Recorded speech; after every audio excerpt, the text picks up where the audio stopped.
Socrates. Socrates, /Socrātēs, Ancient Greek, sigma omega kappa rho tau eta sigma, romanized, Socrates, circa 470 to 399 BC, was a classical Greek, Athenian, philosopher credited as one of the founders of Western philosophy, and as being the first moral philosopher of the Western ethical tradition of thought. An enigmatic figure, he made no writings, and is known chiefly through the accounts of classical writers writing after his lifetime, particularly his students Plato and Xenophon. Other sources include the contemporaneous Antisthenes, Aristippus, and Aeschines of Sphettos. Aristophanes, a playwright, is the main contemporary author to have written plays mentioning Socrates during Socrates' lifetime, though a fragment of Ion of Chios travel journal provides important information about Socrates' youth. Plato's Dialogues are among the most comprehensive accounts of Socrates to survive from antiquity, from which Socrates has become renowned for his contributions to the fields of ethics and epistemology.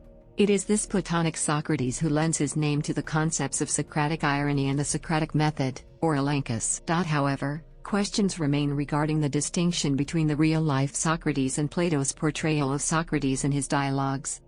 Socrates exerted a strong influence on philosophers in later antiquity and in the modern era. Depictions of Socrates in art, literature and popular culture have made him one of the most widely known figures in the Western philosophical tradition. Socratic Problem. As Socrates did not write down any of his teachings, secondary sources provide the only information on his life and thought. The sometimes contradictory nature of these sources is known as the Socratic Problem, or the Socratic Question. Plato and Xenophon's dialogues provide the main source of information on Socrates' life and thought. These writings are the Socratic or Socratic Dialogues, which consist of reports of conversations apparently involving Socrates. As for discovering the real-life Socrates, the difficulty is that ancient sources are mostly philosophical or dramatic texts, apart from Xenophon. There are no straightforward histories, contemporary with Socrates, that dealt with his own time and place. A corollary of this is that sources that do mention Socrates do not necessarily claim to be historically accurate, and are often partisan. For instance, those who prosecuted and convicted Socrates have left no testament. Historians therefore face the challenge of reconciling the various evidence from the extant texts in order to attempt an accurate and consistent account of Socrates' life and work. The result of such an effort is not necessarily realistic, even if consistent. Two factors emerge from all sources pertaining to the character of Socrates: that he was ugly, at least as an older man, and had a brilliant intellect. He lived entirely within ancient Athens, at least from his late 30s, and other than when serving on military campaigns in Potidaea, Delium, etc., he made no writings, at least not about philosophy. A single verse of poetry composed by him survives, and he was executed by being made to drink hemlock. Socrates as a figure. The character of Socrates as exhibited in Apology, Crito, Phaedo and Symposium concurs with other sources to an extent to which it seems possible to rely on the Platonic Socrates, as demonstrated in the Dialogues, as a representation of the actual Socrates as he lived in history.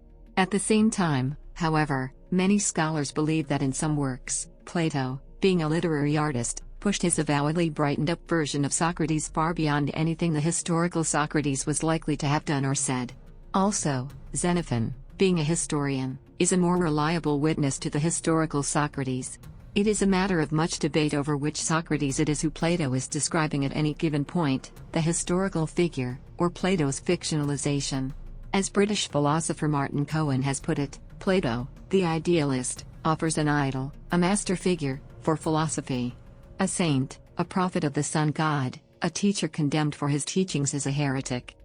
It is also clear from other writings and historical artifacts, that Socrates was not simply a character, nor an invention, of Plato. The testimony of Xenophon and Aristotle, alongside some of Aristophanes' work, especially the Clouds, is useful in fleshing out a perception of Socrates beyond Plato's work.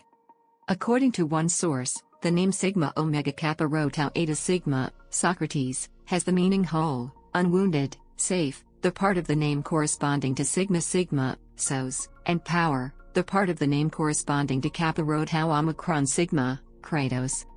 Socrates as a philosopher. The problem with discerning Socrates' philosophical views stems from the perception of contradictions in statements made by the Socrates in the different dialogues of Plato, and in later dialogues Plato used the character Socrates to give voice to views that were his own. These contradictions produced doubt as to the actual philosophical doctrines of Socrates, within his milieu and as recorded by other individuals.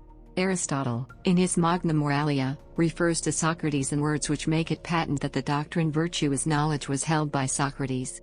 Within the Metaphysics, he states Socrates was occupied with the search for moral virtues, being the first to search for universal definitions for them.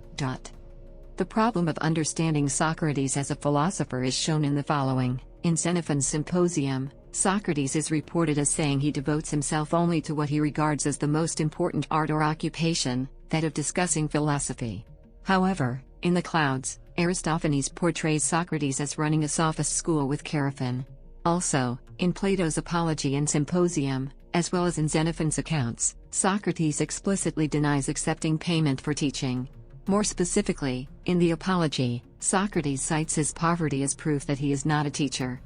Two fragments are extant of the writings by the Pyrrhonist philosopher Timon of Phlius pertaining to Socrates. Both appear to be from Timon Siloi, in which Timon ridiculed and lampooned dogmatic philosophers. Biography Sources. Details about the life of Socrates are derived from both contemporary sources and later ancient period sources. Of the contemporary sources, the greater extent of information is taken from the dialogues of Plato and Xenophon, both devotees of Socrates, and the testaments of Antisthenes, Aristippus, and Aeschines of Sphettos, and the lesser from the plays of Aristophanes. Later ancient period sources include Aristoxenus, Apollodorus of Athens, alive during the 2nd century BC, Cicero, alive 106–43 BC, and Diogenes Laertius, alive probably in the earlier half of the 3rd century AD. The sources are thought to have in part or wholly made use of the factual information of the life of Socrates available to each of them, to give their own interpretation of the nature of his teaching, giving rise to differing versions in each case. For example, in Aristophanes' play The Clouds, Socrates is made into a clown of sorts, particularly inclined toward sophistry, who teaches his students how to bamboozle their way out of debt. However, since most of Aristophanes' works function as parodies, it is presumed that his characterization in this play was also not literal. In Phaedo, which is the only attested source describing the death of Socrates, Plato is thought to have selected and omitted details to provide material for his argument for the existence of the liberation of the soul from the body, an argument he possessed from learning of the ideas of Pythagoras, born sometime after 606 and died sometime after 510 BC. Early life. The year of birth of Socrates stated is an assumed date, or estimate, given the fact of the dating of anything in ancient history in part being sometimes reliant on arguments stemming from the inexact period fluid of individuals. Diogenes Laertius stated Socrates' birth date was the 6th day of Thargelion, the day when the Athenians purify the city. Contemporaneous sources state he was born not very much later than sometime after the year 471. His date of birth is within the period of years ranging 470 to 469 BC, or within a range 469 to 468 BC, corresponding to the 4th year of the 77th Olympiad. Socrates was born in Alopeik, and belonged to the tribe Antiochus. His father was Sophroniscus, a sculptor, or stonemason. His mother was a midwife named Phainarete. In his 50s Socrates married Xanthippe, who is especially remembered for having an undesirable temperament. She bore for him 3 sons, Lamprocles, Sophroniscus and Menexenus, though Aristotle claimed that the latter 2 were his sons by another, presumably earlier, wife, Myrto, daughter of Lysimachus, a close friend of Socrates' father, which means Myrto is likely to have been roughly of Socrates' own age. Socrates is likely to have been trained as a stonemason, and there was a tradition in antiquity, not credited by modern scholarship, that Socrates crafted the statues of the Carides, which stood near the Acropolis until the 2nd century AD. Xenophon reports that because youths were not allowed to enter the agora, they used to gather in workshops surrounding it. Socrates frequented these shops in order to converse with the merchants. Most notable among them was Simon the shoemaker. Military service. For a time, Socrates fulfilled the role of hoplite, participating in the Peloponnesian War, a conflict which stretched intermittently over a period spanning 431 to 404 BC. Several of Plato's dialogues refer to Socrates' military service. In the monologue of the Apology, Socrates states he was active for Athens in the battles of Amphipolis, Delium, and Potidaea. In the Symposium, Alcibiades describes Socrates' valor in the battles of Potidaea and Delium, recounting how Socrates saved his life in the former battle, 219e 221b. Socrates' exceptional service at Delium is also mentioned in the Laches by the general after whom the dialogue is named, 181b. In the Apology, Socrates compares his military service to his courtroom troubles, and says anyone on the jury who thinks he ought to retreat from philosophy must also think soldiers should retreat when it seems likely that they will be killed in battle. Epistates at the trial of the six commanders. During 406, he participated as a member of the Boule. His tribe the Antiochus held the prytany on the day it was debated what fate should befall the generals of the Battle of Aeschines, who abandoned the slain and the survivors of foundered ships to pursue the defeated Spartan navy. According to Xenophon, Socrates was the Epistates for the debate, but Thelebeck and Hatzfeld think this is an embellishment, because Xenophon composed the information after Socrates' death. The generals were seen by some to have failed to uphold the most basic of duties, and the people decided upon capital punishment. However, when the prytany responded by refusing to vote on the issue, the people reacted with threats of death directed at the prytany itself. They relented, at which point Socrates alone as Epistates blocked the vote, which had been proposed by Calixenus. The reason he gave was that in no case would he act except in accordance with the law. The outcome of the trial was ultimately judged to be a miscarriage of justice, or illegal, but, actually, Socrates' decision had no support from written statutory law, instead being reliant on favoring a continuation of less strict and less formal nomos law. One of the generals executed was Pericles the Younger, son of Pericles by Aspasia of Miletus. Arrest of Leon. Plato's Apology, parts 32c to 32d, describes how Socrates and 4 others were summoned to the Thelos, and told by representatives of the oligarchy of the 30, the oligarchy began ruling in 404 BC, to go to Salamis, and from there, to return to them with Leon the Salaminian. He was to be brought back to be subsequently executed. However, Socrates returned home and did not go to Salamis as he was expected to. Trial and death. Causes of the trial. Socrates lived during the time of the transition from the height of the Athenian hegemony to its decline with the defeat by Sparta and its allies in the Peloponnesian War. At a time when Athens sought to stabilize and recover from its defeat, the Athenian public may have been entertaining doubts about democracy as an efficient form of government. Socrates appears to have been a critic of democracy, and some scholars interpret his trial as an expression of political infighting. Claiming loyalty to his city, Socrates clashed with the current course of Athenian politics and society. He praised Sparta, arch-rival to Athens, directly and indirectly in various dialogues. One of Socrates' purported offenses to the city was his position as a social and moral critic.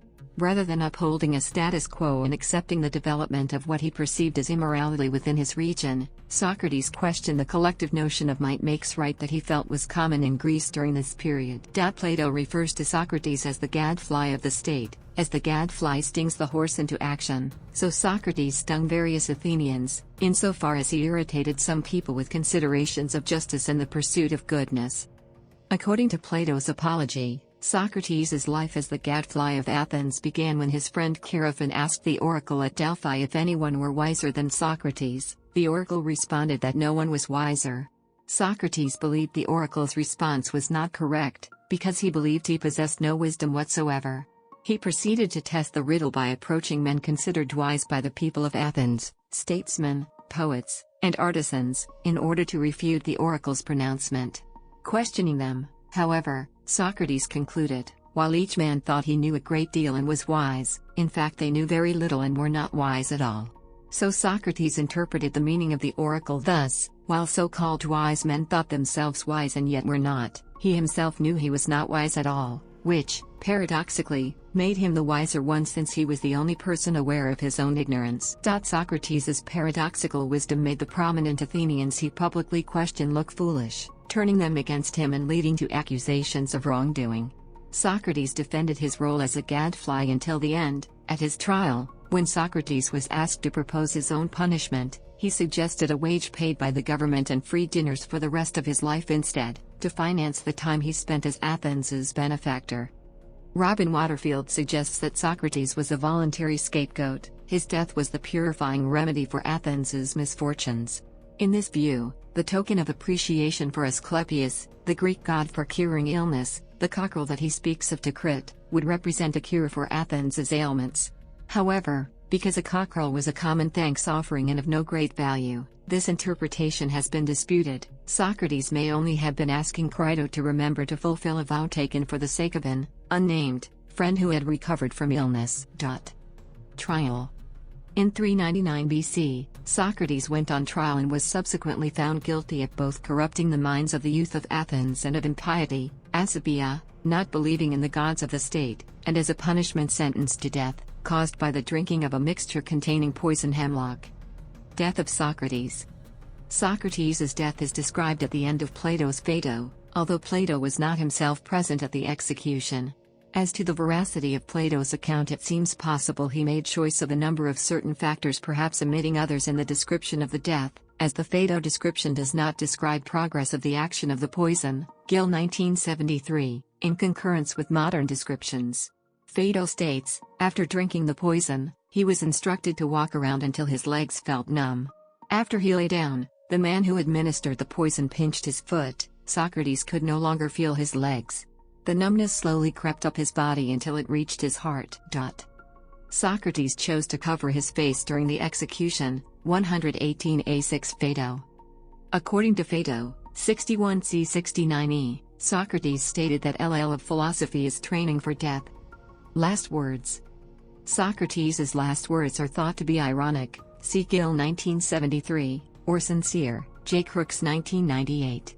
Socrates speaks his last words to Crito. There are several different translations. Refusal to escape. Socrates turned down Crito's pleas to attempt an escape from prison. Xenophon and Plato agree that Socrates had an opportunity to escape, as his followers were able to bribe the prison guards. There have been several suggestions offered as reasons why he chose to stay. The full reasoning behind his refusal to flee is the main subject of the Crito. Inasmuch as Socrates drank hemlock willingly without complaint, having decided against fleeing, R.G. Frey, 1978, has suggested in truth, Socrates chose to commit suicide. Philosophy. Socratic method. Perhaps his most important contribution to Western thought is his dialectic method of inquiry, known as the Socratic method or method of Elenchus, which he largely applied to the examination of key moral concepts such as the good and justice. It was first described by Plato in the Socratic Dialogues. To solve a problem, it would be broken down into a series of questions, the answers to which gradually distill the answer a person would seek. The development and practice of this method is one of Socrates' most enduring contributions, and is a key factor in earning his mantle as the father of political philosophy, ethics or moral philosophy, and as a figurehead of all the central themes in Western philosophy. The Socratic method has often been considered as a defining element of American legal education. To illustrate the use of the Socratic method, a series of questions are posed to help a person or group to determine their underlying beliefs and the extent of their knowledge. The Socratic method is a negative method of hypothesis elimination, in that better hypotheses are found by steadily identifying and eliminating those that lead to contradictions. It was designed to force one to examine one's own beliefs and the validity of such beliefs. An alternative interpretation of the dialectic is that it is a method for a direct perception of the form of the good. Philosopher Karl Popper describes the dialectic as the art of intellectual intuition, of visualizing the divine originals, the forms or ideas, of unveiling the great mystery behind the common man's everyday world of appearances. In a similar vein, French philosopher Pierre Hadot suggests that the dialogues are a type of spiritual exercise. Hadot writes that in Plato's view, every dialectical exercise, precisely because it is an exercise of pure thought, subject to the demands of the logos, turns the soul away from the sensible world, and allows it to convert itself towards the good. Philosophical beliefs. The beliefs of Socrates, as distinct from those of Plato, are difficult to discern. Little in the way of concrete evidence exists to demarcate the two. The lengthy presentation of ideas given in most of the dialogues may be the ideas of Socrates himself, but which have been subsequently deformed or changed by Plato, and some scholars think Plato so adapted the Socratic style as to make the literary character and the philosopher himself impossible to distinguish. Others argue that he did have his own theories and beliefs. There is a degree of controversy inherent in the identifying of what these might have been, owing to the difficulty of separating Socrates from Plato and the difficulty of interpreting even the dramatic writings concerning Socrates. Consequently, distinguishing the philosophical beliefs of Socrates from those of Plato and Xenophon has not proven easy, so it must be remembered that what is attributed to Socrates might actually be more the specific concerns of these two thinkers instead. The matter is complicated because the historical Socrates seems to have been notorious for asking questions but not answering, claiming to lack wisdom concerning the subjects about which he questioned others. If anything in general can be said about the philosophical beliefs of Socrates, it is that he was morally, intellectually, and politically at odds with many of his fellow Athenians. When he is on trial for heresy and corrupting the minds of the youth of Athens, he uses his method of elenchos to demonstrate to the jurors that their moral values are wrong-headed. He tells them they are concerned with their families, careers, and political responsibilities when they ought to be worried about the welfare of their souls. Socrates' assertion that the gods had singled him out as a divine emissary seemed to provoke irritation, if not outright ridicule. Socrates also questioned the sophistic doctrine that arete, virtue, can be taught. He liked to observe that successful fathers, such as the prominent military general Pericles, did not produce sons of their own quality. Socrates argued that moral excellence was more a matter of divine bequest than parental nurture. This belief may have contributed to his lack of anxiety about the future of his own sons.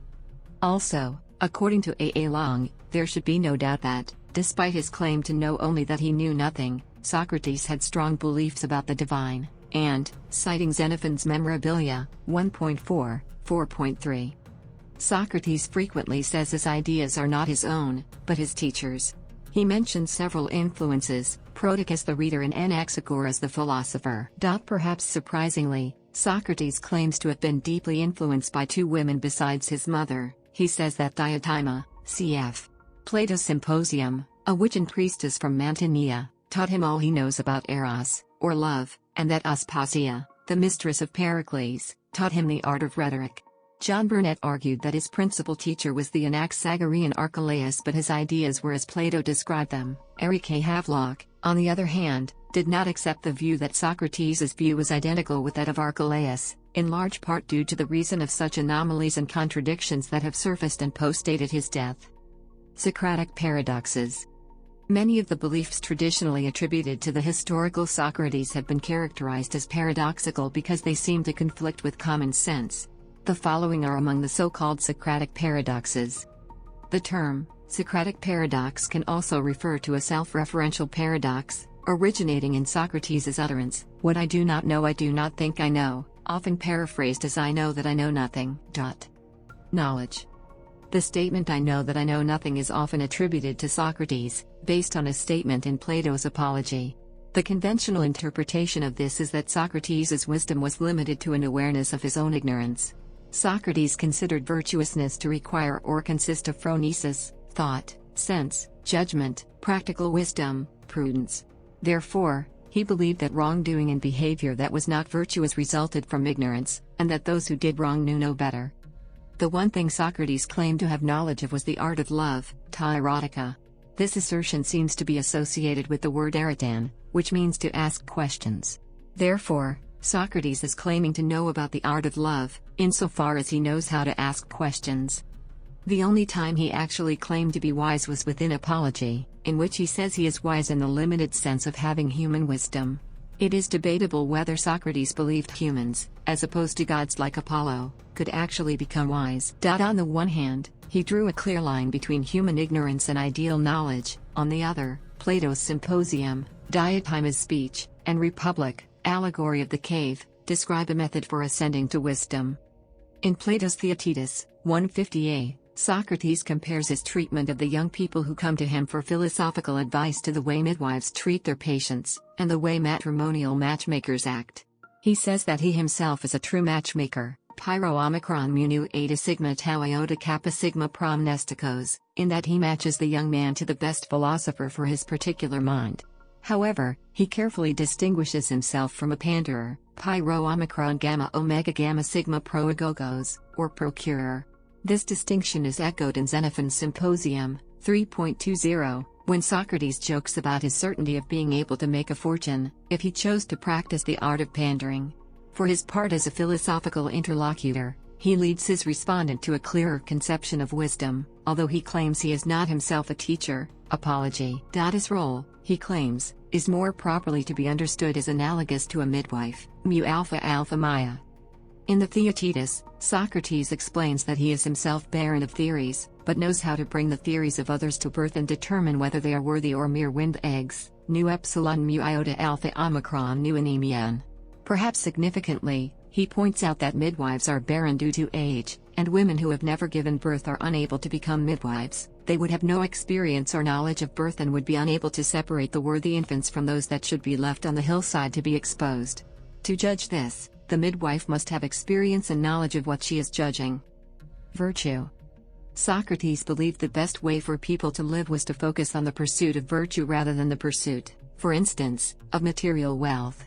He always invited others to try to concentrate more on friendships and a sense of true community, for Socrates felt this was the best way for people to grow together as a populace. His actions lived up to this standard. In the end, Socrates accepted his death sentence when most thought he would simply leave Athens, as he felt he could not run away from or go against the will of his community. As mentioned above, his reputation for valor on the battlefield was without reproach.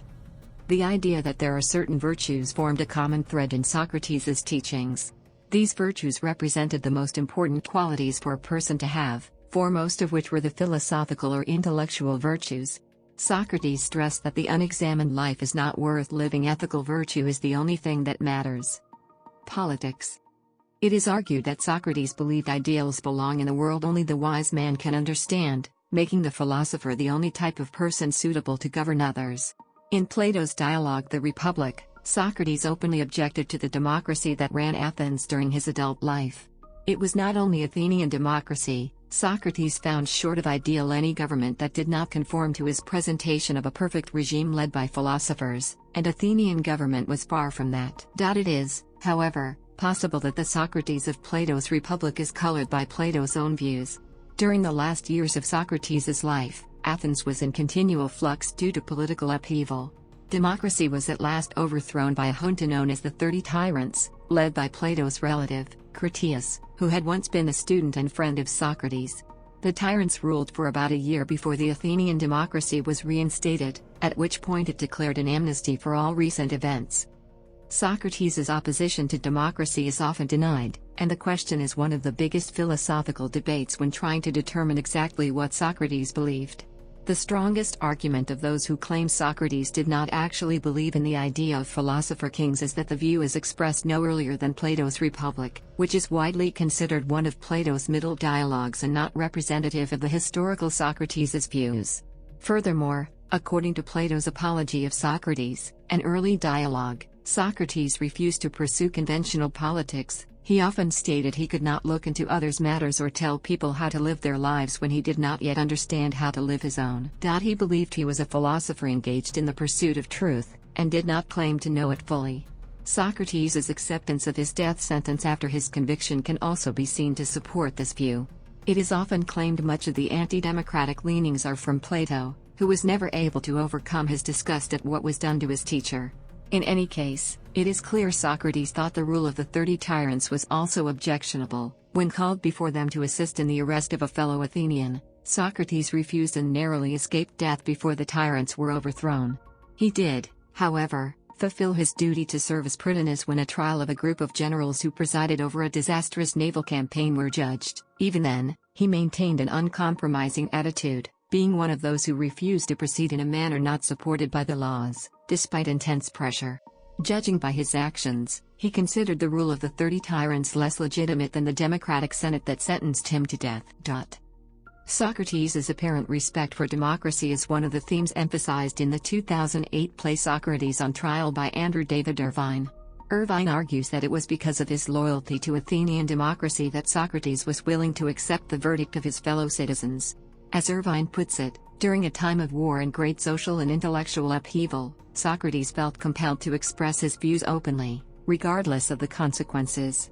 As a result, he is remembered today, not only for his sharp wit and high ethical standards, but also for his loyalty to the view that in a democracy the best way for a man to serve himself, his friends, and his city, even during times of war, is by being loyal to, and by speaking publicly about the truth. Convertness. In the Dialogues of Plato, though Socrates sometimes seems to support a mystical side, discussing reincarnation and the mystery religions, this is generally attributed to Plato. Regardless, this view of Socrates cannot be dismissed out of hand, as we cannot be sure of the differences between the views of Plato and Socrates. In addition, there seem to be some corollaries in the works of Xenophon. In the culmination of the philosophic path as discussed in Plato's Symposium, one comes to the sea of beauty or to the sight of the beautiful itself, 211c, only then can one become wise. In the Symposium, Socrates credits his speech on the philosophic path to his teacher, the priestess Diotima, who is not even sure if Socrates is capable of reaching the highest mysteries. In the Meno, he refers to the Eleusinian mysteries, telling Meno he would understand Socrates' answers better if only he could stay for the initiations next week. Further confusions result from the nature of these sources, insofar as the Platonic dialogues are arguably the work of an artist philosopher, whose meaning does not volunteer itself to the passive reader nor again the lifelong scholar. According to Olympiodorus the Younger in his Life of Plato, Plato himself received instruction from the writers of tragedy before taking up the study of philosophy. His works are, indeed, dialogues. Plato's choice of this, the medium of Sophocles, Euripides, and the fictions of theater, may reflect the ever-interpretable nature of his writings, as he has been called the dramatist of reason. What is more, the first word of nearly all Plato's works is a significant term for that respective dialogue, and is used with its many connotations in mind. Finally, the Phaedrus and the Symposium each allude to Socrates' coy delivery of philosophic truths in conversation. The Socrates of the Phaedrus goes so far as to demand such dissembling and mystery in all writing. The convertness we often find in Plato, appearing here and there couched in some enigmatic use of symbol and/or irony, may be at odds with the mysticism Plato's Socrates expounds in some other dialogues. These indirect methods may fail to satisfy some readers. Perhaps the most interesting facet of this is Socrates' reliance on what the Greeks called his daimonic sign, an averting, pi omicron tau rho epsilon pi tau iota kappa sigma apotreptikos, inner voice Socrates heard only when he was about to make a mistake. It was this sign that prevented Socrates from entering into politics. In the Phaedrus, we are told Socrates considered this to be a form of divine madness, the sort of insanity that is a gift from the gods and gives us poetry, mysticism, love, and even philosophy itself. Alternately, the sign is often taken to be what we would call intuition. However, Socrates' characterization of the phenomenon as daimonic may suggest that its origin is divine, mysterious, and independent of his own thoughts. Socrates practiced and advocated divination. Xenophon was thought skilled at foretelling from sacrifices, and attributed many of his knowledges to Socrates within his writing The Cavalry Commander. Satirical playwrights. He was prominently lampooned in Aristophanes' comedy The Clouds, produced when Socrates was in his mid-40s. He said at his trial, according to Plato, that the laughter of the theater was a harder task to answer than the arguments of his accusers. Søren Kierkegaard believed this play was a more accurate representation of Socrates than those of his students. In the play, Socrates is ridiculed for his dirtiness, which is associated with the laconizing fad, also in plays by Callias, Eupolis, and Teleuclides. Other comic poets who lampooned Socrates include Nicimachus and Amypsius. In all of these, Socrates and the Sophists were criticized for the moral dangers inherent in contemporary thought and literature. Prose sources. Plato, Xenophon, and Aristotle are the main sources for the historical Socrates. However, Xenophon and Plato were students of Socrates, and they may idealize him. However, they wrote the only extended descriptions of Socrates that have come down to us in their complete form. Aristotle refers frequently, but in passing, to Socrates in his writings. Almost all of Plato's works center on Socrates. However, Plato's later works appear to be more his own philosophy put into the mouth of his mentor. The Socratic Dialogues. The Socratic Dialogues are a series of dialogues written by Plato and Xenophon in the form of discussions between Socrates and other persons of his time, or as discussions between Socrates' followers over his concepts. Plato's Phaedo is an example of this latter category. Although his Apology is a monologue delivered by Socrates, it is usually grouped with the dialogues. The Apology professes to be a record of the actual speech Socrates delivered in his own defense at the trial. In the Athenian jury system, an apology is composed of three parts: a speech, followed by a counter-assessment, then some final words. Apology is an anglicized transliteration, not a translation, of the Greek apologia, meaning defense. In this sense, it is not apologetic according to our contemporary use of the term. Plato generally does not place his own ideas in the mouth of a specific speaker, he lets ideas emerge via the Socratic method, under the guidance of Socrates. Most of the dialogues present Socrates applying this method to some extent, but nowhere as completely as in the Euthyphro. In this dialogue, Socrates and Euthyphro go through several iterations of refining the answer to Socrates' question, what is the pious, and what the impious? In Plato's dialogues, learning appears as a process of remembering. The soul, before its incarnation in the body, was in the realm of ideas, very similar to the Platonic forms. There, it saw things the way they truly are, rather than the pale shadows or copies we experience on earth. By a process of questioning, the soul can be brought to remember the ideas in their pure form, thus bringing wisdom. Especially for Plato's writings referring to Socrates, it is not always clear which ideas brought forward by Socrates, or his friends, actually belonged to Socrates and which of these may have been new additions or elaborations by Plato. This is known as the Socratic Problem. Generally, the early works of Plato are considered to be close to the spirit of Socrates, whereas the later works, including Phaedo and Republic, are considered to be possibly products of Plato's elaborations. Legacy. Immediate influence. Immediately, the students of Socrates set to work both on exercising their perceptions of his teachings in politics and also on developing many new philosophical schools of thought. Some of Athens' controversial and anti-democratic tyrants were contemporary or posthumous students of Socrates, including Alcibiades and Critias. Critias's cousin Plato would go on to found the Academy in 385 BC, which gained so much renown that academy became the standard word for educational institutions in later European languages such as English, French, and Italian. Plato's protege, another important figure of the classical era, Aristotle, went on to tutor Alexander the Great and also to found his own school in 335 BC, the Lyceum, whose name also now means an educational institution. While Socrates dealt with moral matters and took no notice at all of nature in general, in his dialogues, Plato would emphasize mathematics with metaphysical overtones mirroring that of Pythagoras, the former who would dominate Western thought well into the Renaissance. Aristotle himself was as much of a philosopher as he was a scientist, with extensive work in the fields of biology and physics. Socratic thought, which challenged conventions, especially in stressing a simplistic way of living, became divorced from Plato's more detached and philosophical pursuits. This idea was inherited by one of Socrates' older students, Antisthenes, who became the originator of another philosophy in the years after Socrates' death, Cynicism. The idea of asceticism being hand in hand with an ethical life or one with piety, ignored by Plato and Aristotle and somewhat dealt with by the Cynics, formed the core of another philosophy in 281 BC, Stoicism, when Zeno of Citium would discover Socrates' works and then learn from Crates, a Cynic philosopher. Later historical influence.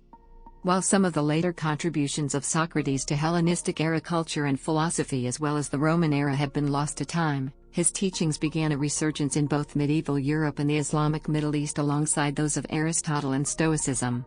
Socrates is mentioned in the dialogue Khazari by Jewish philosopher and Rabbi Yehuda Halevi, in which a Jew instructs the Khazar king about Judaism. Al-Kindi, a well-known Arabic philosopher, introduced and tried to reconcile Socrates and Hellenistic philosophy to an Islamic audience, referring to him by the name Socrάτēs. Socrates' influence grew in Western Europe during the 14th century as Plato's dialogues were made available in Latin by Marsilio Ficino and Xenophon's Socratic writings were translated by Basilios Bessarion. Voltaire even went so far as to write a satirical play about the trial of Socrates. There were a number of paintings about his life, including Socrates' Tears, Alcibiades from the Embrace of Sensual Pleasure by Jean-Baptiste Regnault, and The Death of Socrates by Jacques-Louis David in the later 18th century. To this day, different versions of the Socratic method are still used in classroom and law school discourse to expose underlying issues in both subject and the speaker.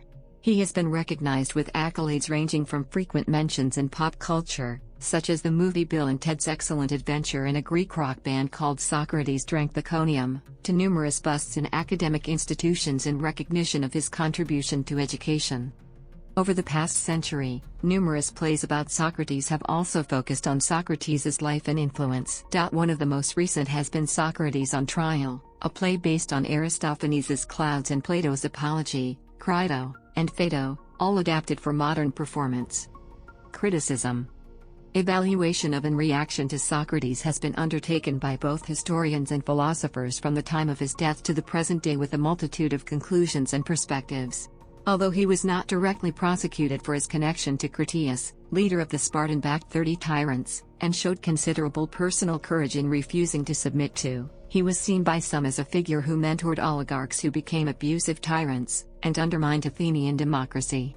The sophistic movement that he railed at in life survived him, but by the 3rd century BC, was rapidly overtaken by the many philosophical schools of thought that Socrates influenced. Socrates' death is considered iconic, and his status as a martyr of philosophy overshadows most contemporary and posthumous criticism. However, Xenophon mentions Socrates' arrogance and that he was an expert in the art of primping or self-presentation. Direct criticism of Socrates the man almost disappears after this time, but there is a noticeable preference for Plato or Aristotle over the elements of Socratic philosophy distinct from those of his students, even into the Middle Ages. Some modern scholarship holds that, with so much of his own thought obscured and possibly altered by Plato, it is impossible to gain a clear picture of Socrates amid all the contradictory evidence. That both cynicism and stoicism, which carried heavy influence from Socratic thought, were unlike or even contrary to Platonism further illustrates this. The ambiguity and lack of reliability serves as the modern basis of criticism, that it is nearly impossible to know the real Socrates.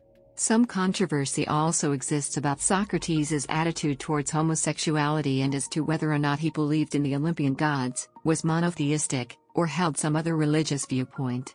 However, it is still commonly taught and held with little exception that Socrates is the progenitor of subsequent Western philosophy, to the point that philosophers before him are referred to as pre-Socratic. In literature, him are referred to as pre-Socratic. In literature, him are referred to as pre-Socratic. In literature, him are referred to as pre-Socratic. In literature, him are referred to as pre-Socratic. In literature, him